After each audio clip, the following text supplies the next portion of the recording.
Okay, so tonight's story is all about Prophet Ayyub, Alayhi Salam. Now, Prophet Ayyub, Alayhi Salam, was a descendant of Prophet Ibrahim, Alayhi Salam. He was from the same family. And Prophet Ibrahim lived many, many thousands of years ago. A long time ago. From now, Prophet Ibrahim Alayhi Salam lived many thousands of years ago. And Prophet Ayyub Alayhi Salam was a descendant of Prophet Ibrahim.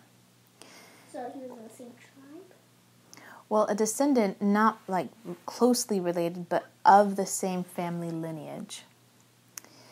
And of the same family as Prophets Dawood Alayhi Salam and Sulaiman Alayhi Salam. And we have done Prophet Dawood a little bit, and next we'll do Prophet Sulaiman Alayhi Salam a little bit. We may still get to Prophet Ilyas Alayhi Salam. So, Prophet Ayyub Alayhi Salam lived in an area near Palestine, in an area of Arabia called Huran. So this would be probably north of Mecca and Medina, and it would maybe in those days maybe take a few weeks to travel from one place to another. Now we could just go in a car a couple hours, or in an airplane for less. A train for a few hours, yeah. Now, Prophet Ayyub Alayhi Salam was sent to be one of Allah subhanahu wa ta'ala's messengers, one of his prophets. He came from an area called Huran, and he was of those people. So Allah subhanahu wa ta'ala always chooses a prophet from among the people. He doesn't choose a prophet from outside of a community to remind the community to be on the straight path. He always chooses from among the community. Always the best. All the prophets are of the highest caliber. But if it's in the group, not the group, but the place, then they would be all evil. So how would they? That's a good question. If they were all evil, how could there be anybody who's good among them to be a prophet? It's a very good question. That's a good question to ask, and I guess you can see why you asked that one. Because amongst a people, no matter how many bad people there are, or people who are sinning, or people who have strayed from the straight path, or who make bad decisions and mistakes, no matter how many people there are like that, there will always be a few people who are good and who remain righteous and pious. Always there'll be a few people that are good. And also, in a society where everybody is really, really good and very pious and very religious and they don't make a lot of mistakes, there will always be a few people who are very naughty. It's just the way of the world. So the people of Huran mostly did not believe in Allah subhanahu wa ta'ala. They had lost their way.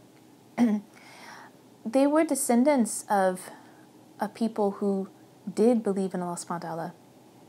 And they were on the straight path. And they didn't steal, and they didn't cheat, and they didn't gamble, and they didn't drink alcohol. And most importantly, they were descendants of a people who did not worship idols. But over time, those bad things...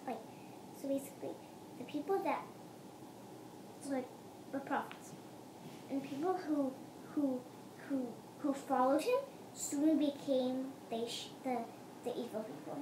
Okay, so what happens is that there are...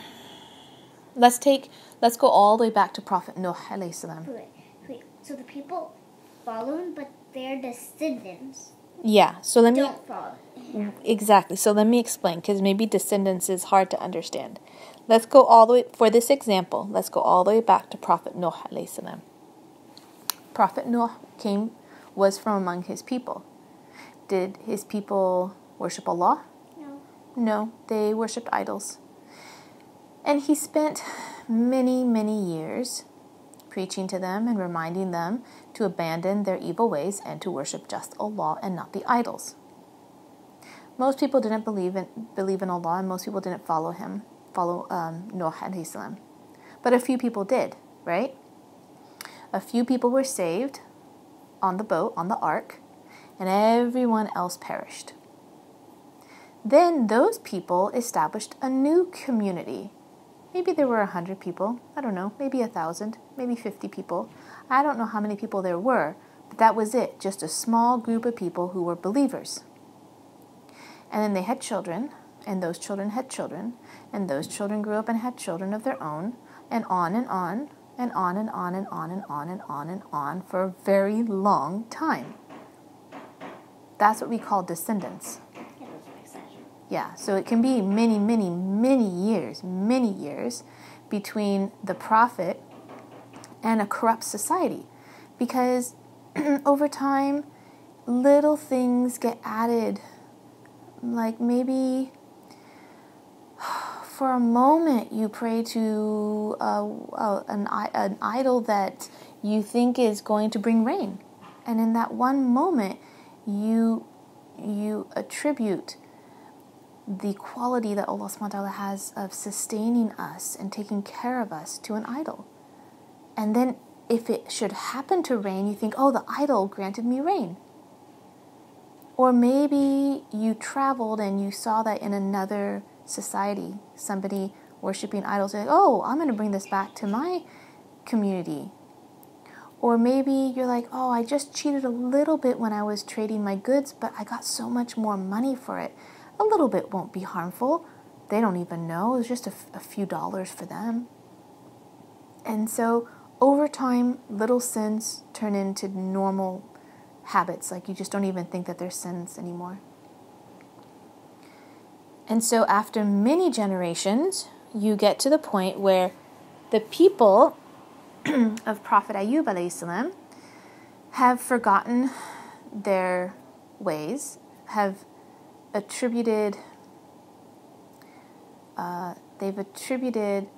the attributes of Allah to idols instead of them being what Allah is. Allah is the generous, the merciful, the compassionate, the creator, the destroyer, the resurrector. He is all of those things. If he created stuff that he created, why is he destroying it? Allah subhanahu wa ta'ala? Because the only one who can destroy, and not when you build your Legos and you destroy it, do you still have Lego pieces? You didn't actually destroy it. You still have Lego pieces, right? You destroyed your castle or your house, but Allah subhanahu wa ta'ala can destroy where there will be nothing left. Yeah, but why does he do that if he created it in the first place? Because that's one of his attributes, that he can do that, and no one else can. So, that doesn't make sense why he does it. Has he done it? Yes. Where? No, I mean, all those people who destroy I see. Those destroyers. Yes, those are grave punishments, and people will have punishments when they disobey Allah subhanahu wa ta'ala. And so we need to be careful and mind our actions. So the people of Prophet Ayyub, before he became a prophet, they were engaged in all kinds of sinful activities. Not unlike previous generations, their sins were quite similar. So they cheated when they traded goods.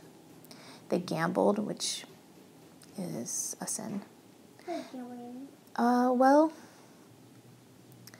suppose two of your friends were going to run a race. And let's say one of your friends is named Maryam, and the other one of your friends is named Sarah.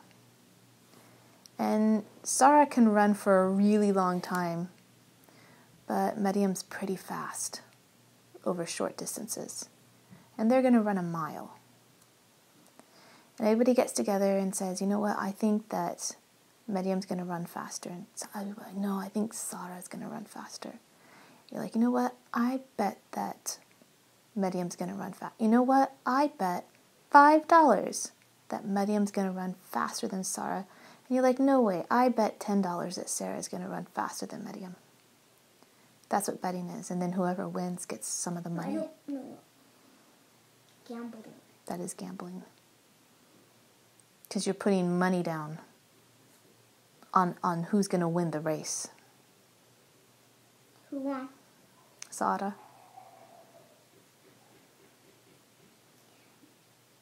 But did we do any Dawood yet? We only did one part of Dawud alayhi salam when he fought the giant. Oh yeah, Adam alayhi salam gave him extra years, right? That is correct. Very good memory. So, the people of Prophet Ayyub, they gambled, they cheated, they drank alcohol, and the biggest sin of all, do you remember what the biggest sin of all is? Yes. What is it? Worshipping idols. Worshipping idols, or worshipping something other than Allah, or attributing partners to Allah. That is the biggest sin ever. Partners. Like Allah is like the main, like if somebody said there's one God, but then there's also lots of these other gods, like there's Allah, but then there's also like maybe Zeus and Poseidon and Hera and all these other gods too. That doesn't happen. Allah is the only God. Books. Yeah, but those people did. Interesting though. But those people did believe in those gods before. That I know that's a book that you're listening to right now, but that actually did happen in the past. People did believe in those gods. Did they there was like a statue of them and something like a temple or something. Yeah, and they really did burn food for the gods. But they didn't have they didn't have any proof, so how could they tell the people that there was actually gods? Well, that's a really good question. I think in part the people worship the gods because it is their tradition to. And all the people that we worship are gone. Like Allah is gone, the Christians' God is gone, Jesus or Isa is gone. So they don't need to see it because it's already gone. They know it's going to be gone. I see. Well, people will come and go, that is true, but Allah will always remain. And you may not be able to see Allah, but you can see what Allah created. Do you remember the story of Prophet Ibrahim alayhi salam? He spent all this time thinking, well, the sun is brilliant. The sun is more worthy of worship than the idols. And the stars are brilliant. Certainly they are more worthy of worship than the idols. But the stars, they go through the sky and then they disappear and they're not as bright, and the moon appears. Well, the moon is so brilliant. Certainly that is more worthy of worship than the idols. But then the moon sets right at morning, and then it's not as brilliant in the sky as the sun. And the sun brings warmth and it brings nourishment for us, and certainly that's more worthy of worship. But then, no, I'm not going to worship those things. I'm going to worship the one who created those things. So without even seeing Allah subhanahu wa ta'ala, Allah gave us the capacity in our brain in order to arrive at the conclusion that there exists a creator. And you are capable of doing that now that you're 7. You can do that. You can think about it and know that there is a creator. Because you see everything. How did this get here? If you know the schoolroom right now is all clean. You put away your Legos, everything is clean. And tomorrow we're going to the beach. If you came home from the beach and you came into the schoolroom and there was a huge castle, a house built with your Legos, what would you think? That somebody made it, or it happened by accident or by magic? No, I made it. You made it?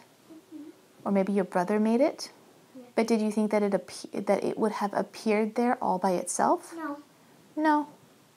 So how is it that you can think, not you, but people, can think that the whole planet and all the stars and all the planets in the whole solar system and universe, how did all this happen by accident? That doesn't make sense. If you can walk into your room and see a Lego that was built and you know that somebody built it, certainly you can look at the whole universe and know that somebody built that too. And not built, but created. Not built, created from nothing. That's because Allah is the creator, because He can make from nothing. And no one can make from nothing. When you create a castle, you create it with blocks that are already existing. So the people of Prophet Ayyub, alayhi salam, they had been engaged in so many evil ways that it was time for them to be reminded of obeying Allah subhanahu wa ta'ala and be guided back to the straight path. And so Allah subhanahu wa ta'ala called on His devoted follower, devoted believer, Prophet Ayyub alayhi salam.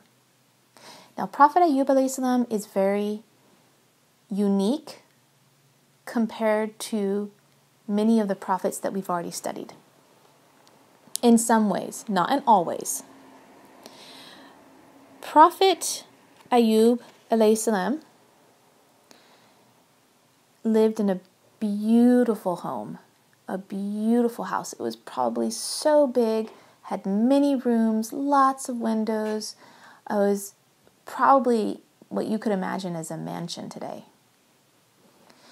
And he was blessed with a huge piece of land. It was very large. And on his land, there were many animals. And there were beautiful orchards and lots of palm trees and other fruit trees. And he had rows and rows of palm trees, date palms, where he had the most wonderful crop of dates and other fruits and other vegetables and lots of animals and a big house. So he was blessed with many things, a beautiful family, a loving wife, and he helped the poor and he helped the needy and he helped the orphans when many of the people in the society had abandoned them. They did not give the rights to the orphans. They were not just to the people who were weak. They did not help those in need. They did not give charity to the ones who were poor. The people who were in power didn't think about the people who didn't have power. If it's starting to sound really familiar, it is. Because this has happened over and over and over again. And each time, Allah subhanahu wa ta'ala sent a messenger or a prophet in order to guide the people back to the straight path. So Ayyub alayhi salam spent many of his days teaching, preaching, reminding people to come back to the straight path. And he spent much of his time in prayer. He prayed to Allah subhanahu wa ta'ala, thanking Allah subhanahu wa ta'ala for all the blessings that he was given. And he showed much gratitude for everything that he had. Prophet Ayyub alayhi salam also had many children. And they probably helped on the piece of land that they had. They probably helped with the animals. They probably helped harvest the fruits and the vegetables and whatever was in the orchard, whatever trees were in the orchard and all the date palms. Do you know how many kids he had? I do not know how many kids he had. But I know that he had some sons. That I do know. And daughters? He probably had some daughters too, but I do know that he had some sons because something's going to happen to his sons in a little bit. Prophet Ayyub alayhi salam's children would pick and gather the fruits in baskets and bring it to the home. They would share it with the people who were poor. And they also had many servants who worked for Prophet Ayyub alayhi salam, and they would share the bounty with those people as well. There were also rows and rows of palm trees, and the dates would hang from the trees. They were probably so delicious and sweet and nourishing. And there were also fields of crops and all kinds of fruits and vegetables. And Prophet Ayyub alayhi salam and his family and the servants would harvest them together. They would probably cook the food, and they might even have to preserve the food and make wonderful jams and jellies, or pickle the food, or salt the food and age it, because they didn't have refrigerators back then. So they had to preserve the food in other ways, and they did, so they could have food year-round. How did they? Sometimes you have to dry things out, like those strawberries that are crunchy. Yeah, that's a way to preserve the food. How do you dry that? Well, you need some special technology to dry them out that way. But what you could do is you could take the strawberries and put them out on like a... Smash them. You could smash them and let them dry out. Grandma told me a story about when Grandpa was young and he lived in Jordan, and they would take the figs from the tree and they would line them up on a stone wall, and they would smash them and leave them out in the sun, and they would dry up naturally and they would be preserved that way. And so you could do the same with strawberries and other things. Maybe it would be harder, but you could do that. You could dry them out, and once they were dried out, they would last a lot longer. Otherwise, strawberries would go bad in a few days. They would mold and they would go bad. And so Prophet Ayyub alayhi salam and his family would eat the delicious food. They would share the delicious food. They would walk through their grove and their orchards, and they would take in the sweet smells. And it was just a very beautiful, wonderful life. In the fields around those orchards, Prophet Ayyub alayhi salam and his family also kept many animals.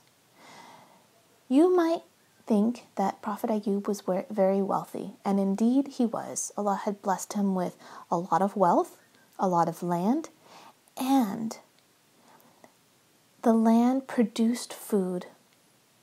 It nurtured those animals.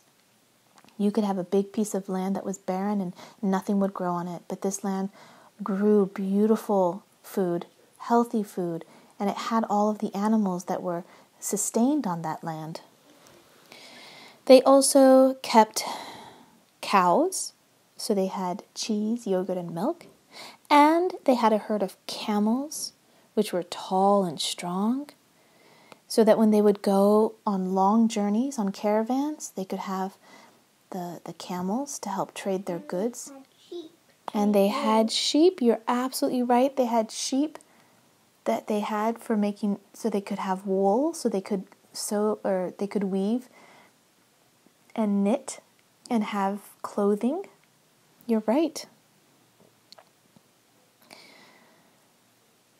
So they had many of these blessings, and Allah subhanahu wa ta'ala had taken care of him very well. Now, the best and the greatest blessing that Allah subhanahu wa ta'ala had bestowed upon Prophet Ayyub alayhi salam was a pious, loving family and a wonderful wife who was so supportive in her husband and also believed in the message. So we know that there were prophets whose wives did not believe in the message, and it must have been heartbreaking for those husbands who were prophets to see their wives die among the non-believers. It must have been heartbreaking to see that happen. But Prophet Ayyub's wife was steadfast and patient and kind and loving. She was loving. And she wasn't her whole life. Who was this? This Prophet's wife. Prophet Ayyub alayhi salam? So, His wife was very good. Yeah, like she was, but she almost wasn't. I mean, she not almost wasn't. now she's doing it. Like, tell a story first. Sure, there's going to be a lot of tests for the whole family. Yes. His wife's name was Rahima, and she was a loving woman who was very dear to Prophet Ayyub alayhi salam. And she supported him when he spread the message of following Allah subhanahu wa ta'ala. Now, spreading the message wasn't easy. As with many of the prophets in the past, he encountered a lot of resistance, a lot of cruelty. Prophet Ayyub alayhi salam, just like the prophets in the past, What did he do? he encountered a lot of cruelty from the people. People were cruel and mean to him. And resistance, people resisted listening to the message. And they tried to harm the believers. And they didn't want to believe. They didn't even want to listen. They would say to him similar insults and similar things as what the people used to say to the previous prophets as well. So some of the things they would say is, we don't need to hear your message. You're not offering anything good for us. What is it that you want? And the prophets always said, we don't want anything. We just want you to obey Allah subhanahu wa ta'ala. We're not looking for a reward. We're not looking for money. We're not looking for power. We're not looking for prestige. We just want you to abandon your evil ways and come back to the straight path. And they did not want to do that. The leaders did not want to do that. They wanted to stay doing what they were always doing. They did not want to abandon their ways. And so they gave the believers a hard time. They gave Prophet Ayyub alayhi salam a hard time. And then, The wife, too? yeah, anybody who was a believer was given a hard time. Oh, the kids? Prophet Ayyub alayhi salam had many beautiful children, strong, healthy, handsome children. And they helped their father and respected their father quite a bit. And they did everything they could to, please their father and help their father. And also Prophet Ayyub alayhi salam had many servants who were very loyal to him and were very kind. And Prophet Ayyub alayhi salam was very generous with those servants and with everybody. And he was often there working with the servants. He just didn't tell people what to do or tell the servants what to do. He was there helping and doing the chores with them. There must have been a lot of servants because it's a big house. Yes, you are absolutely right. There probably were. For the outside. Now, Prophet Ayyub alayhi salam had been blessed with so much wealth, but it did not make him greedy and it did not make him proud. Allah had blessed him, but also Ayyub alayhi salam was a generous person. He was a pious person. And most of all, he always turned to Allah subhanahu wa ta'ala in prayer and in gratitude and thanked Allah subhanahu wa ta'ala for all of his blessings. And whenever he could, he would share with others who were in need. He was a very generous person. And always could be found in prayer, thanking Allah, not just a little bit, not just as much as we would do our 5 daily prayers, but often. Not just a short prayer, a long prayer. Not just during the day, but at night too. But they didn't have 5 prayers. I don't know how many prayers they were obligated to do, but the prophets always had to pray more than their followers. They have to. The prophets? Yeah. Yeah, they do. And when they fast, they have to fast longer. Not like during Ramadan, but the Prophet Muhammad sallallahu alaihi wasallam, he had days where he had to fast even longer. Who told him? Allah subhanahu wa ta'ala told him. How do you know? Because there are things that he had to do. Feel like you heard a dream about it? No, I don't know how he got those messages. Either Angel Jibril. Angel Jibril brought them to him. It could have been his dreams. But he knew there were things that Allah subhanahu wa ta'ala had him do. It's like conditioning. It's like training, if you're going to do a really, really long bike ride, you're going to have to practice a lot so that you could be prepared for that long bike ride. And so the prophets had to be prepared for their journey because it was going to be more difficult. They had to have the strength, not just physically, but the mental, emotional, and spiritual strength in order to deal with all of the trials that they were going to encounter. They had to be spiritually very strong. So Prophet Ayyub alayhi salam would spend many hours in prayer, reciting verses, showing Allah gratitude, thanking Allah for all His blessings. And Prophet Ayyub was different than other people who had all of this wealth. Other people may not spend that many hours in prayer, and they may become greedy, and they may come to think that they are the ones responsible for their wealth, but when in reality it's Allah subhanahu wa ta'ala who is responsible for giving you all of those blessings. But each blessing isn't without its test. And so Prophet Ayyub alayhi salam was about to embark on one of his greatest tests. Because wealth is a test and poverty is a test.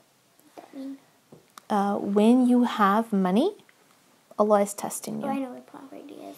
And when, like the Great Depression 2 and the Great Depression 1. Yes, when there was the Great Depression, that's when a lot of people were Is poor. it Great Depression 1 and 2? I think it was just the Great Depression. Oh. Yeah, let's just hope there was just the one. It was 2. And so, when you're very poor, it's a test. When you're rich, it's a test.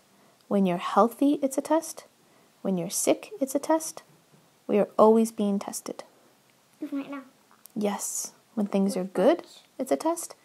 Well, when things are good, can I tell you a story? When I was first going on my bike up and down the hills, mountain biking with the boys, I was really scared. And whenever I would go down the hill, I would say Bismillah a lot. The whole way down the hill, I was so scared. I would say Bismillah over and over and over again because I was so... Every time I was about to go down the hill, I would say Bismillah, and I kept asking Allah for protection the whole way. Because if I fell off my bike going down the hill, I could have gotten really hurt. Like the person we know today who got really hurt on their bike. Yeah. So I was always remembering Allah subhanahu wa ta'ala because I was very, very much afraid that I would get hurt. And then I noticed that I did not thank Allah as much as I prayed to Allah when I would come out of that hill and I didn't get hurt, I didn't fall off my bike. I did not thank Allah as much as I prayed Allah to protect me. So going into the scary situation, I kept asking Allah to help me and protect me and make sure I didn't fall off my bike. And I would remember Allah a lot. But then I would be, coming out of that hill, and I would not thank Allah as much as I prayed to Allah. So you didn't thank Allah though? I thanked Allah, but not as much as I prayed to Allah. What did you say? I would say Alhamdulillah. I would just praise Allah that I was safe. And then I would go biking again. And every time I went biking, I became a little bit more confident and a little bit stronger and a little bit better. And I noticed over time, I didn't say Bismillah as much, and I didn't thank Allah as much because I got confident. And I got better at it, and I got more skilled at it. And then when I went, I would maybe only remember once or twice on the whole bike ride. And before I would remember dozens of times because I was so scared. But then I didn't get as scared. I got better at it. And so that is an example of a test when things are good. What happens if I fall off my bike and I'm like, oh, all that time I had gotten better.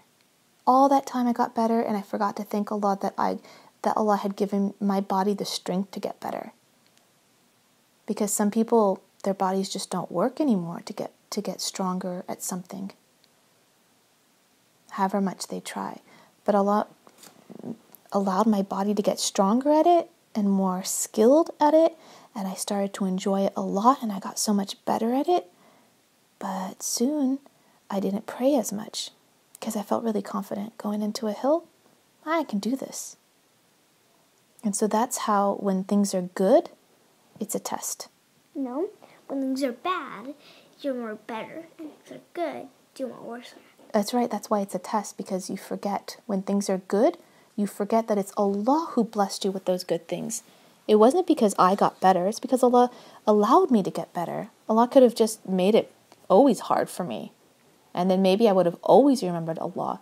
But as I got better, I didn't remember Allah as much. And now I have to remember on purpose and thank Allah for how easy it's become. And so Prophet Ayyub alayhi salam, he never forgot. No matter how many blessings he had, he always turned to Allah in gratitude. But the prophets always go to Jannah. Right? Yes, but they always have the greatest trials of anyone. Yeah, but what if they disobeyed Allah? I mean, none of them have. They may make mistakes, but they never disobey Allah subhanahu wa ta'ala. They may make mistakes, not like mistakes, let me explain to you. Not mistakes that would jeopardize their message. Let me explain to you. When Prophet Nuh alayhi salam was on the ark, and he called his son to come on the ark, and his son said, "No, father, I will be safe. I will climb to the top of the mountain." And Prophet Nuh alayhi salam said, "No one is safe today except for whom Allah has granted safety." And in that moment, a large wave came and swept Prophet Nuh alayhi salam's son away, and he died. After all the rain had stopped and the flood was gone, Prophet Nuh alayhi salam wept or lamented or I'm not quite sure how he said this, but he said to Allah, like, "Why did you take away my son? He is my family." And Allah subhanahu wa ta'ala said, "Don't question me. Like, he was not of your family. He didn't believe." And so it wasn't so much that Prophet Nuh alayhi salam made a mistake, but he was corrected by Allah subhanahu wa ta'ala. So he didn't make a mistake so much as he was corrected in his behavior. Do you understand? Mm-hmm. So that's what the prophets didn't make mistakes in that way, but they could be corrected. Do you understand? So if it's like doing a really good job and doing an excellent job. The prophets all do really good jobs, but sometimes they need to be corrected so they can do excellent jobs. They do excellent jobs, so sometimes they're corrected to do an even better job than excellent. So a lot of the people didn't realize that good things are tests just like bad things are tests. And to be honest, you can't say that poverty is a bad thing or that wealth is a good thing or that, you may feel like it is that way, but sometimes those things that you think are good things are not good things for you because they take you away from Allah subhanahu wa ta'ala. So sometimes you get caught up in the things that this world has to offer. And when you do that, a good thing can turn into a bad thing. So you always have to be mindful. And sometimes a bad thing turns into a good thing. Sometimes a tragedy brings you closer to Allah. Sometimes a success takes you farther away. So we always have to be mindful. What does it say? Success? A success. I can't say like it. Like that. You did it, but not for Allah, but yes, for Allah. Okay, so you pray. That's a good thing. Then why are you saying it's a bad thing? The success could be suppose you got a new job. No. Okay. If I pray, that's a good thing. And you said good things turn into bad things. Okay, I don't mean that you praying could turn into a bad thing. Let's say something good that happened to you, not something good that you did. So suppose something good happens to you, like, oh my goodness, you got a new job. You're too young for those good things. What's something good that you got? Like you got a new toy or something. But that toy, you were so into that toy that you forgot to pray. Let's just use an example like that. Or you're so into that toy that when your friends came over, you didn't share it. So that good thing that happened to you turned into a bad thing because it made you greedy and forgetful. Does that make sense? Yeah. Okay. So Prophet Ayyub alayhi salam was given wealth, and his wealth was like a test from Allah subhanahu wa ta'ala. But Prophet Ayyub alayhi salam passed that test beautifully because he never forgot to thank Allah subhanahu wa ta'ala for all his wonderful his wonderful blessings. But at this point, Allah was going to test him with quite the opposite.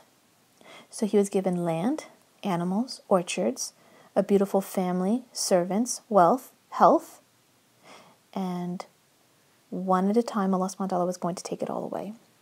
And the first thing that he was going to take away was his property? Yes, kind of like the property. So one night, a band of thieves stole all of the animals from his farm. It had to be a lot of thieves in order to steal all those animals, because he had a lot of animals. So it must have been a huge group of thieves who came in and stole all of the animals. How did they not know? Well, they could have been quiet. They could have been secret. They could have come in all at once. It could have been a night where Prophet Ayyub alayhi salam slept very deeply. Did you know his kids? Well, what happened was those thieves also killed all the servants. And so it's possible that the people who got up when they heard the noise of the thieves, then they were killed. So maybe the servants sleep in houses that are closer to the farm or to the orchard, and so they heard the noise of the thieves. So they woke up to see what was going on, and the thieves killed them. So when... Back to life in the end. No, but they will be resurrected. Everyone will be resurrected. What about the kids? Yes, they will be resurrected. No, come back to life. Not in this life, only in the next life. No, they come back for the Prophet. No. But the Prophet dead, and he goes to Jannah. Yes, but the Prophet Ayyub alayhi salam did not die. He did it? No. No. When he dies, he goes to Jannah. Yes. But everyone is resurrected and everyone is judged. The people who are not judged are the innocent, and children are innocent until they reach adulthood. Children are innocent. Means you're not responsible for your actions. So if you don't pray right now, Allah's not going to punish you. But if you're an adult and you don't pray, then Allah will punish you. What's an adult? 10? About 13.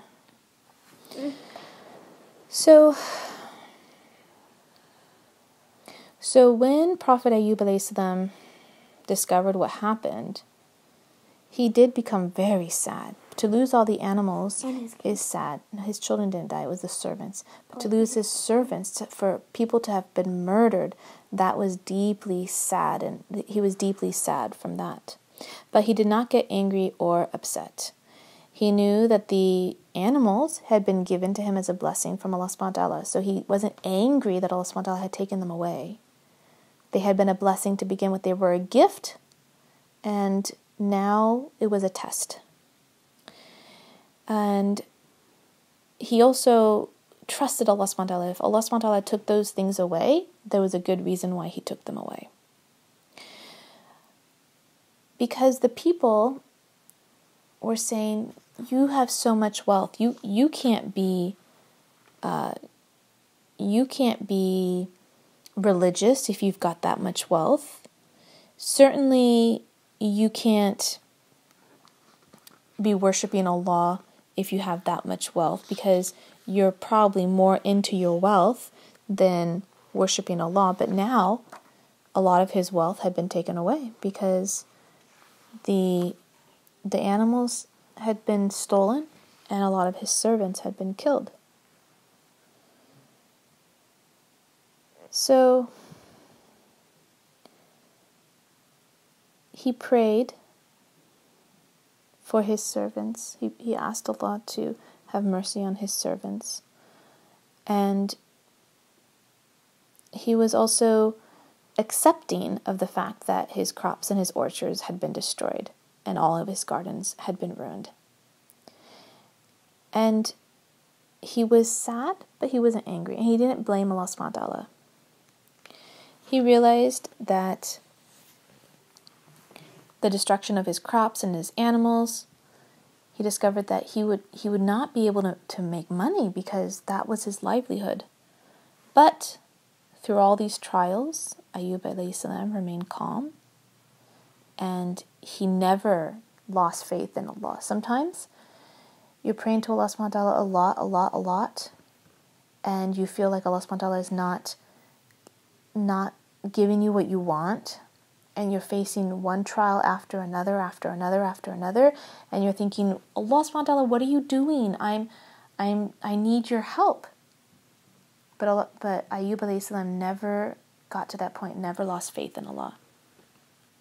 Now, just when things couldn't get worse, he's lost all his animals, his crops have been destroyed, his servants have been killed, a terrible tragedy befalls on Prophet Ayyub alayhi salam, and his sons die when there's a great earthquake and the building that they're in collapses and they die.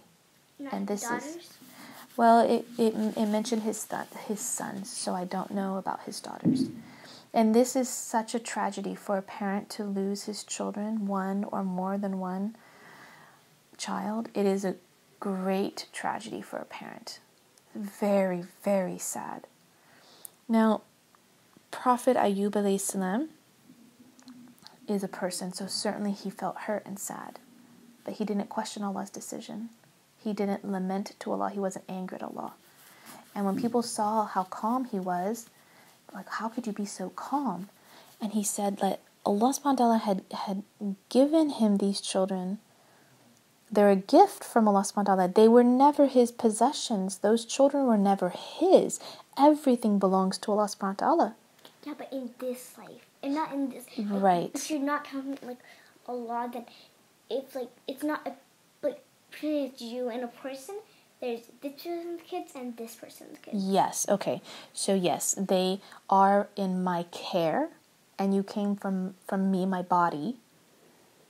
Or in some cases, you came from somebody else's body and you are being taken care of and adopted, yes, or fostered. So you don't have to come right out of a person's body to be their child, or for a mother to be that person's mother.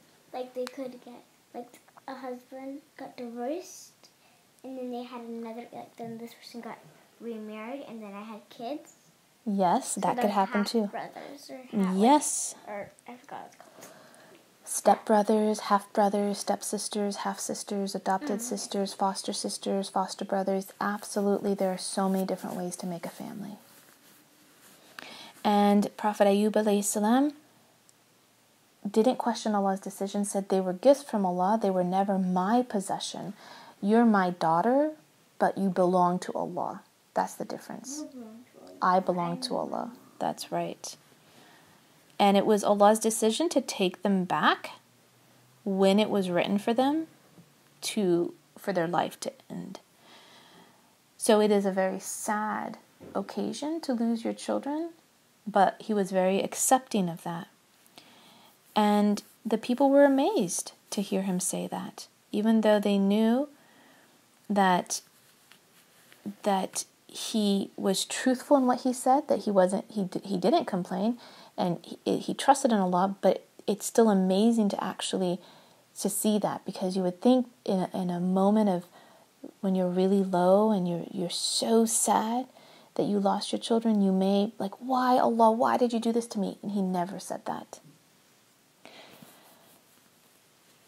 Now, if that wasn't enough, Allah subhanahu wa ta'ala was going to test him again. So he's lost his wealth, his orchards, his animal, his land, his servants, his sons. What else can Allah subhanahu wa ta'ala take away? I know, but I don't want to know. Oh, tell me. Yes, say it louder. What happened to him? He got sick. He got sick. Very good. So while all this was happening, just as he's getting over the loss of his sons and everything else, he begins to get very ill. And he cannot walk or move without feeling great pain. Now, I don't know what illness he had, but today people have that illness too, where moving your body causes a tremendous amount of pain. Just moving your hands, opening and closing your fingers causes a lot of pain. Now, if that wasn't enough, he also developed a horrible disease that affected his skin, and his whole body became covered with maybe scaly skin or sores or scars or something that made it look very ugly and potentially painful. I don't know. Now, there are other diseases that do that to your skin too, and I don't know if that's what he had, but there are diseases that aren't really common today, but they were common in the past. It's possible that he had one of those diseases. Now, the disease was so horrendous that soon his close friends would stop coming to see him. They didn't want to come see him because it was such a horrible disease and he looked terrible. Nobody wanted to see him. They would come and see him and they would just feel so sick they couldn't wait to leave. And they even started to tell his wife Rahima, like, you should just leave him. He's just... But they're Muslim. They were believers, but sometimes your belief is weak and you say things that you wouldn't normally say. And to see Prophet Ayyub alayhi salam in such a horrendous state, they were telling his wife, like, you should just go. He's very ill. You should just go. However, Prophet Ayyub alayhi salam was blessed with one of the most tremendous women like of all time. But she's not one of the thingies. She is not one of the four, but she was amazing. She was no ordinary woman. Through all the hard times, she remained as steadfast as her husband. She remained by his side. She would take care of him. She would feed him. She would help him even when he couldn't move anymore. She would hold his hand and she would talk to him. She was his companion. She was there for him always. She was amazing. May Allah be pleased with her. So year after year, she took care of him. Year after year, not just a little while, but year after year after year, she took care of him all by herself. Eventually, even her friends would stop visiting her. It was very lonely. And it was very painful for the couple to be so alienated from everyone around them. Now, Prophet Ayyub alayhi salam lived with this disease for many, many years. And the people of the town began saying that all of these tragedies, all of these trials, were actually punishments for Prophet Ayyub alayhi salam and his family. Because they said, well, he didn't really believe. He wasn't really religious. See, Allah's punishing him with all of these things. He wasn't really truthful. He had all this wealth and he wasn't close to Allah subhanahu wa ta'ala, because now he's being punished with all of these trials. Were they talking about the idols doing that to him, or Allah? Ah, very good question. They were saying that because he must have not really been truthful to Allah, that Allah was punishing him. Because you may believe that there's Allah, but you may still not follow. Like you may not follow him. Like, do you remember the story of Shaitan? Mm-hmm. Remember, he was such a good jinn. Iblis had such a high stature that he was even amongst the angels. He was a jinn who was amongst the angels. He was in the presence of Allah subhanahu wa ta'ala, the angels, and Adam alayhi salam when he was created. When Allah subhanahu wa ta'ala told the angels to bow down to Adam. And what did Iblis say? He's a jinn. Why did he bow down though? Because Allah subhanahu wa ta'ala ordered everyone there to bow down. And he said, why would I bow down to him?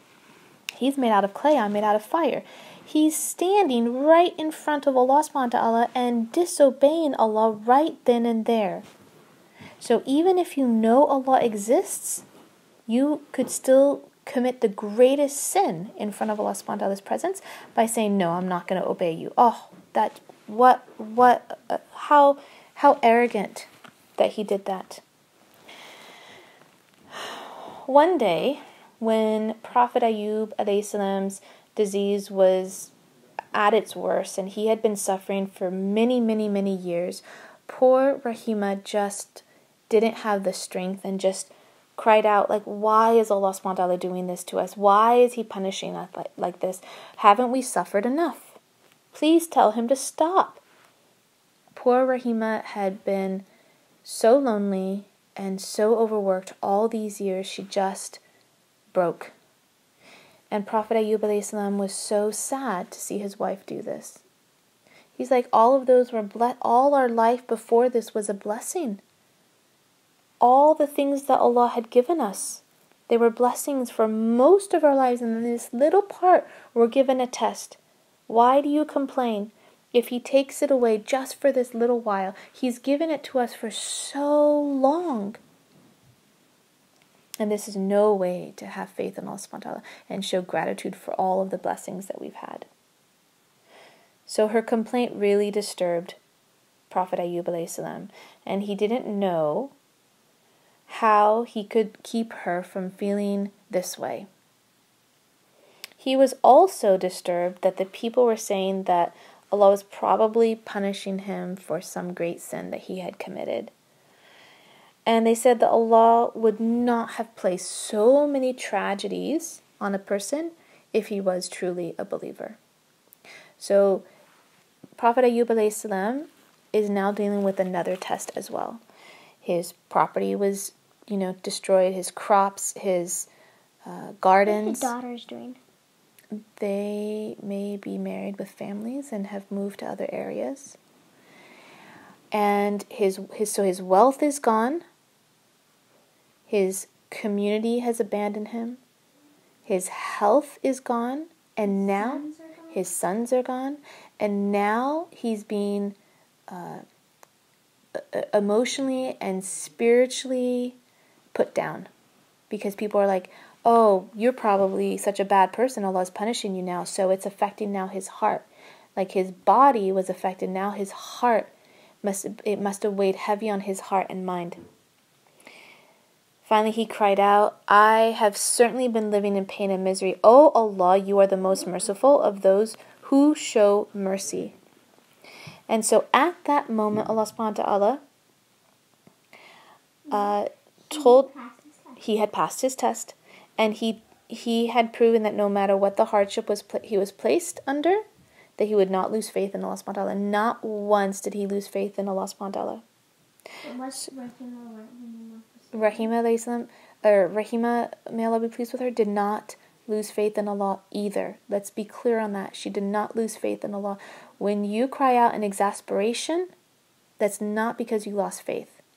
It's just because that burden at that moment, in that little moment, you release that burden and you give it to Allah subhanahu wa ta'ala, because Allah will solve those burdens for you. And you turn to Allah, and sometimes you cry out in a way that you wouldn't normally. You would say, like Ayyub alayhi salam said, you are the one that shows the most mercy. There's no one else who can show this much mercy except for Allah subhanahu wa ta'ala.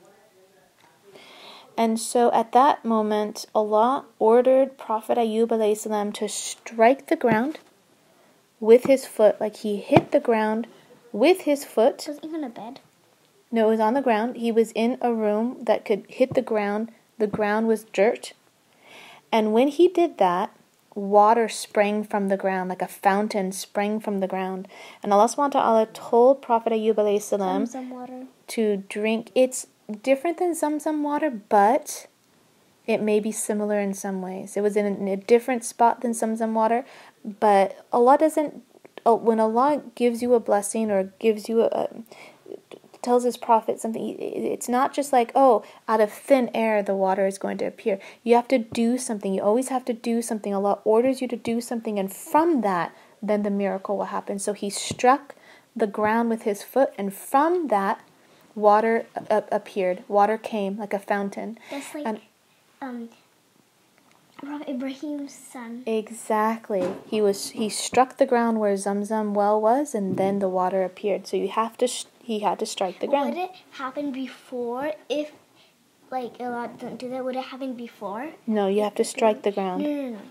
If that baby did it before, no. Would it still do it? Only when Allah had told the water to obey Allah subhanahu wa ta'ala in that way. Now this water was special. Allah subhanahu wa ta'ala told Prophet Ayyub alayhi salam to drink the water and to wash himself in the water. And so Allah subhanahu wa ta'ala didn't just cure Prophet Ayyub from nothing. He had to do something. And that water was commanded by Allah subhanahu wa ta'ala to have healing properties in it in order to heal Prophet Ayyub alayhi salam.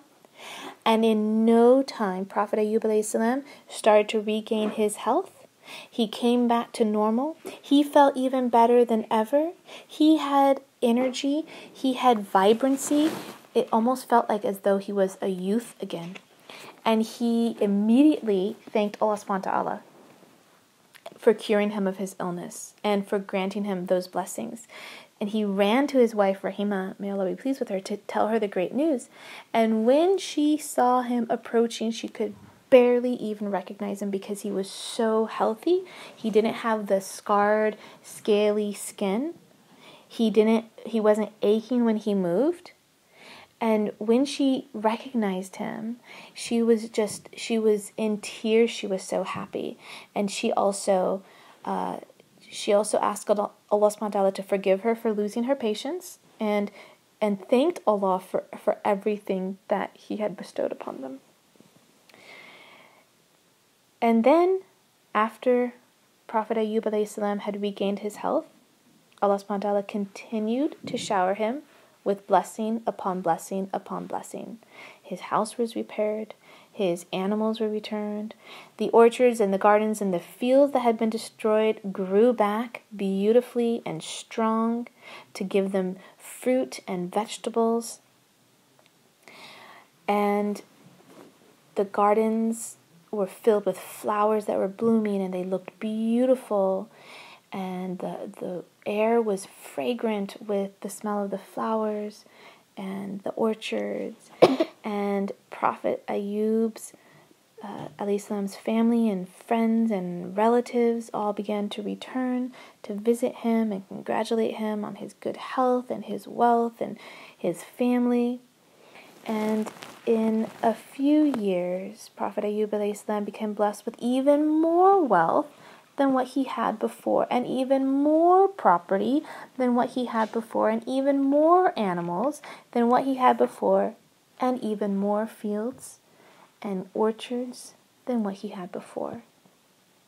And most importantly, he and his wife, Prophet Ayyub alayhi salam, and his wife Rahima, may Allah be pleased with her, were also blessed with even more wonderful children. He had never been so happy and so grateful in all his life. And of course, he continued to thank Allah subhanahu wa ta'ala, to pray to Allah subhanahu wa ta'ala, and be grateful and thankful and show gratitude to Allah subhanahu wa ta'ala, both in prayer and in his actions towards others for the rest of his life. Prophet Ayyub alayhi salam had lived one of the most difficult lives of any of the prophets of Allah subhanahu wa ta'ala, but he also was given many blessings. But no other prophet may have suffered the physical trials. It's possible that he suffered the most physical trials, like his health, than any of the other prophets. And he also lost his land and his wealth and his children. It was a lot for him to lose, but he was steadfast the whole time. Prophet Muhammad sallallahu alaihi wasallam. Different. He did lose 2 children, that is true. 2 of his boys. The most amazing quality of Prophet Ayyub alayhi salam was his ability to remain patient. He was patient through all these trials. And he kept his faith in Allah subhanahu wa ta'ala. And he never complained and he never got angry. And sometimes when we're in those kinds of difficult situations, it's important that we remember how Prophet Ayyub alayhi salam behaved, so that we can remember to be patient in those times when things are difficult, and that we can remember to show gratitude to Allah subhanahu wa ta'ala when things are scary and when things are good, when things are hard, but most importantly, when things are really good. When you make it on that bike ride and you don't fall, when you get a beautiful new toy, when you go on a road trip, when your friends come over, when you get to go out to dinner at a really nice restaurant, it's really delicious, and then you get dessert. We always have to remember to thank Allah for the little things and the big things. So if you would like to see some of the other lessons in this Waldorf-inspired Islamic main lesson block on the letters, you can tap on the screen right now. If you want more information about this curriculum that I have created, you can find that on my website at pepperandpine.com. And if you want to see how our homeschool is progressing on a daily basis, you can find me on Instagram at pepperandpine.